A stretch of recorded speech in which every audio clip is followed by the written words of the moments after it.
Today is August 28, 2025. I am a YouTuber called the Non-Native Speaker. Today, I want to give a short report on my experience finishing Harry Potter Book 1 in the Japanese audiobook version. It has been a really interesting, absorbing, and enchanting experience. I read or listen for about 15 minutes every night before bedtime, so it has become a ritual for me. Every night, I look forward to going to sleep so I can listen to the story. Sometimes I also listen during the day because it's just that engaging. I found that I can do this over and over again, even after finishing book 1. My native tongue is Chinese, and I now have finished a book in Japanese. It is a milestone. I feel inclined to repeat it because I enjoy the story so much. Some chapters are amazing.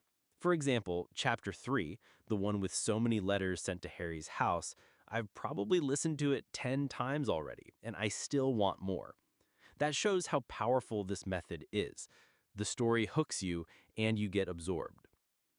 This also reminds me of my kids when they were young. One of them borrowed the English version of Harry Potter. He read it so many times that the book became worn out. That showed me that when someone is exposed to a language so intensively, they really learn.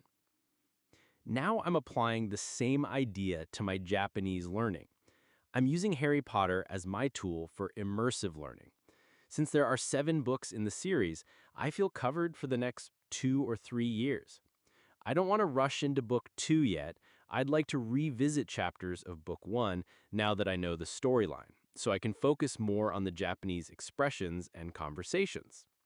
Just after a month or so listening to this book, I found improvement in my Japanese. Now I can follow Japanese drama on Netflix with only Japanese subtitle. Before, I would need Chinese subtitle. Maybe 2 or 3 years from now, I'll speak Japanese differently. Right now, my Japanese ability is very limited. I can manage basic requests, but full conversations are still challenging. That's why immersive learning is important. You need media that hooks you so you don't get bored or give up. For me, the Japanese Harry Potter audiobook does exactly that. I also noticed something interesting about the availability of audiobooks.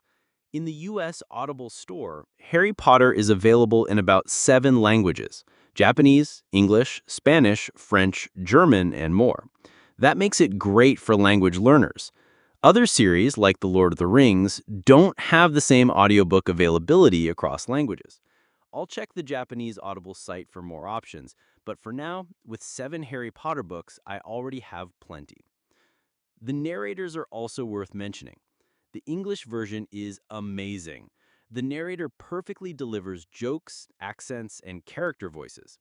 The Japanese version is equally impressive in a different way. The voice actor, like many famous voice actors in Japan, performs multiple characters seamlessly. It's an incredible skill. The challenge for me is that since I don't understand Japanese well yet, I sometimes miss the jokes. That's why I think using 2 versions helps.